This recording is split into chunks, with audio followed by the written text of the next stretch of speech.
తమిళనాడులో చంద్రబాబుకు శృంగభంగం తప్పదన్నారు సిపిఐ నారాయణ. చంద్రబాబు ఎంత కష్టపడినా ఆ రాష్ట్ర అసెంబ్లీ ఎన్నికల్లో ఎన్డీఏకు ఆదరణ లభించదన్నారు.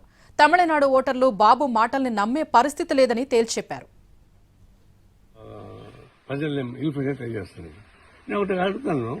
జయలలిత ముఖ్యమంత్రి ఉన్నప్పుడు తెలుగు స్కూల్స్ అన్ని బ్యాన్ చేయడానికి తీర్మానం పెట్టేసింది. దాదాపు డెసిషన్ తీసుకుంది. అప్పుడు కమ్యూనిస్ట్ పార్టీ ముఖ్యంగా తల్లి రామచంద్ర ఎమ్మెల్యేగా ఉండి గట్టిగా ఫైట్ చేశాడు. పోరాటం సాగిస్తే అప్పుడు ఆగింది అది. ఆనాడు తమిళనాడులో ఉన్నటువంటి తెలుగు వాళ్ళంతా వచ్చి చంద్రబాబు నాయుడిని, అయ్యా నువ్వు వచ్చి మాట్లాడు గట్టిగా, తెలుగు ప్రజానీకానికి అన్యాయం జరుగుతుంది. ఆయన పోలే, ఆనాడు పోలేదు. తమిళనాడులో ఉన్న తెలుగు ప్రజానీకానికి అన్యాయం జరుగుతుంటే చూస్తూ ఊరుకున్నాడు. అలాంటి ఇప్పుడు పోయి తెలుగు వాళ్ళని ఓటేయండి, నాకు బీజేపీ కూటమి కండి ఏం మొక్క పెట్టుకుని చెప్తాం? ఆనాడు ఈ మొక్క ఏమైంది? ఈనాడు ఎందుకు అడిగిపోతున్నాం అంటే మోడీకి ఆపోజిట్ నువ్వు మాపల మొక్కలు మొక్కాలన్నా? ఇది ఒక విధంగా అవకాశం తప్ప కాదు.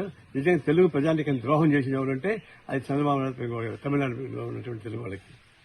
ఇది ఈనాడు మాట్లాడేటువంటి కన్వాసు తమిళనాడు ప్రజలు కానీ తెలుగు ప్రజలు కానీ ఆయనకి అంగీకరించరు. ఆయనకి